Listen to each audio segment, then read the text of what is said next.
we have a surname and we want to find a first name. So up until now, we've been running a formula that looks something like this: Vlookup, open bracket, the value that we have, in this case the surname, comma, then we highlight the entire table and all the way across, comma, and we type in column 2 because the column 1 because the first name is in column 1, then comma 0 and close brackets. However, if we do this, you'll notice that it comes up NA. The reason for this is because when you highlight a table, Vlookup will always look in the first column of that table. So in this case, it's first name. So in effect, it's looking for Salgado in this column. But as you can see, it's in the second column.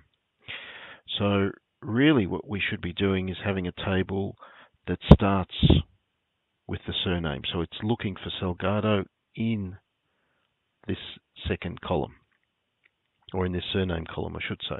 However, the problem you have there is that your first name is outside of the table, so it can't return a value.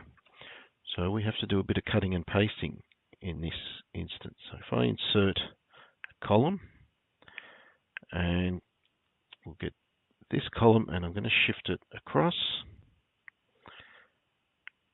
Oops. Control Shift. I should have cut.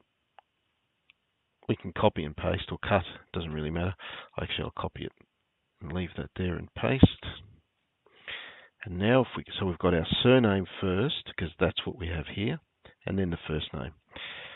And this time we'll change it so your table starts there. And the first name now appears in column 2.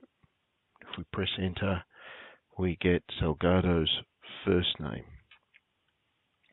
So depending on what information you have, you may have to do a bit of cutting and pasting to rearrange the table to suit.